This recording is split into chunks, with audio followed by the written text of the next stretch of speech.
Baik, sebelumnya Assalamualaikum warahmatullahi wabarakatuh. Perkenalkan, nama saya Varian Akbar Santoso dari kelas TIB Angkatan 23 dengan 3 digit terakhir 062. Sini saya akan menjelaskan tentang sejarah internet, dimulai dari awal mula, konsep dasar, inovasi, serta dampak. Jadi ini adalah daftar materi yang akan dibahas pada video ini. Yang pertama dimulai dari awal mula dan konsep dasar, perkembangan protokol dan teknologi, munculnya internet untuk publik, perkembangan World Wide Web atau WWW, kemudian awal mula internet di Indonesia, pendirian ISP pertama di Indonesia, dan juga yang terakhir pengembangan komunitas online dan budaya digital. Jadi langsung saja ke materi pertama, yaitu awal mula dan konsep dasar. Jadi di sini yang pertama dibahas adalah sejarah dari ARPANET atau asal muasal dari internet. Jadi ARPANET itu adalah sebuah singkatan dari Advanced Research Project Agency Network atau ARPANET. Kalau di sini sesuai yang saya tuliskan, ARPANET adalah jaringan sambungan paket jangkauan luas pertama dengan kontrol terdistribusi dan jaringan pertama yang menerapkan paket protokol TCP atau IP. Jadi apa itu TCP IP? Nanti akan dibahas di slide berikutnya. Jadi kedua teknologi tersebut menjadi fondasi teknis dari internet. Bisa dikatakan juga menjadi cikal bakal dari internet saat ini.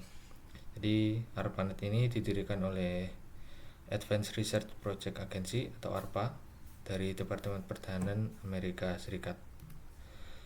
Kemudian internet itu merupakan jaringan komputer yang dibentuk oleh Departemen Pertahanan Amerika Serikat pada tahun 69 melalui proyek lembaga ARPA yang mengembangkan jaringan yang dinamakan ARPANET. Kemudian mereka mendemonstrasikan bagaimana dengan hardware dan software komputer yang berbasis Unix, ARPANET mampu menjadi cikal bakal dari internet. Kemudian untuk tujuan awalnya yaitu digunakan untuk keperluan militer, jadi belum digunakan untuk publik. Kemudian lanjut di konsep dasar internet.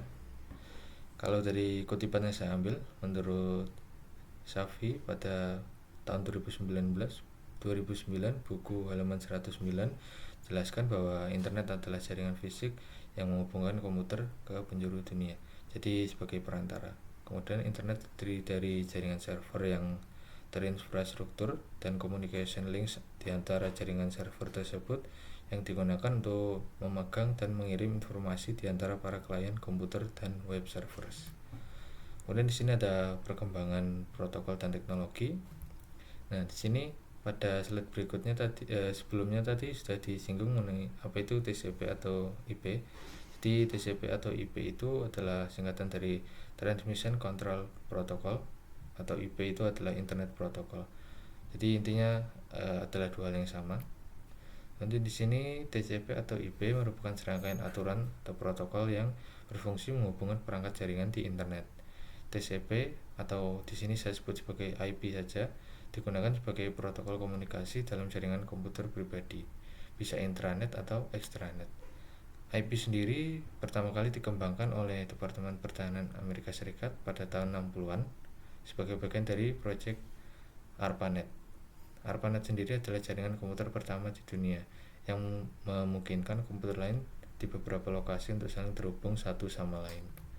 Kemudian pada awalnya IP hanya digunakan oleh para peneliti di Departemen Pertahanan dan beberapa universitas di Amerika Serikat. Namun seiring dengan perkembangannya internet, TCP atau IP mulai digunakan secara luas di seluruh dunia. Kemudian pada tahun 83, ARPANET beralih sepenuhnya ke IP, yang membuat protokol ini semakin populer dan diadaptasi oleh berbagai jenis jaringan komputer. IP terus dikembangkan dan ditingkatkan hingga saat ini dan menjadi dasar dari berbagai layanan internet seperti web browsing, email, dan streaming video. Kemudian di sini juga dijelaskan mengenai pengenalan email pada ARPANET. Email ditemukan pada tahun 1971 oleh Raymond Tomlinson yang merupakan seorang programmer dari AS. Jadi email pertama itu ditulis hanya dengan berisi tulisan QWERTY IOP pada komputernya. Raymond Tomlinson memiliki latar belakang bekerja pada Bolt, Beranek, dan Newman Incorporation yang merupakan salah satu dari perusahaan kontraktor di ARPANET. Cikal bakal pengembangan jaringan internet Departemen Pertahanan AS sebelum menciptakan email, dia sudah menggunakan sistem bernama TENNEX. Jadi TENNEX ini mencakup program kontrol ARPANET. Raymond juga menulis program CPNet yang merupakan program transfer file dengan menggunakan jaringan ARPANET. Kemudian lanjut ke munculnya internet untuk publik. Jadi akses ARPANET diperluas pada tahun 81 ketika NSF atau National Science Foundation mendanai Computer Science Network atau CSNet. Pada awal 80-an, NSF menandai pusat pendirian superkomputer nasional di berbagai universitas dan menyediakan akses jaringan dan intrakonektivitas jaringan dengan proyek NSFNet pada tahun 86. Proyek ARPANET secara resmi dinonaktifkan pada tahun 90-an setelah terjadi kemitraan dengan industri telekomunikasi dan komputer yang membuka jalan bagi komersialisasi masa depan jaringan seluruh dunia yang baru yang dikenal dengan internet. Jadi pada tahun 90-an ini sudah menjadi cikal bakal dari munculnya internet. Kemudian ARPANET dan jaringan data pertahanan secara resmi berubah menjadi standar TCP/IP pada tanggal 1 Januari tahun 83, dan disitulah awal mula dari lahirnya internet. Kemudian untuk perkembangan berikutnya yaitu perkembangan World Wide Web atau WWW. Jadi WWW itu sendiri berasal dari seorang ilmuwan Inggris yang bernama Tim Berners-Lee. Dia menemukan WWW pada tahun 89 saat bekerja di CERN. Web pada awalnya dirancang dan dikembangkan untuk memenuhi permintaan akan pertukaran informasi secara otomatis antara ilmuwan di universitas dan lembaga seluruh dunia. Jadi ide dasar dari Triple W adalah untuk menggabungkan teknologi komputer, jaringan data, dan hypertext yang terus dikembangkan menjadi sistem informasi global yang kuat dan mudah digunakan. Dan ini adalah ilustrasi dari foto beliau ketika pertama kali menemukan Triple W. Kemudian pada akhir tahun 90-an, Tim Berners-Lee berhasil mengoperasikan server web dan browser pertama di CERN, sekaligus mendemonstrasikan ide-idenya. Ia mengembangkan kode tersebut untuk server webnya di komputer NeXT. Kemudian jika sebelumnya kita membahas perkembangan internet di dalam skala internasional, kemudian kita akan membahasnya di skala nasional atau di Indonesia.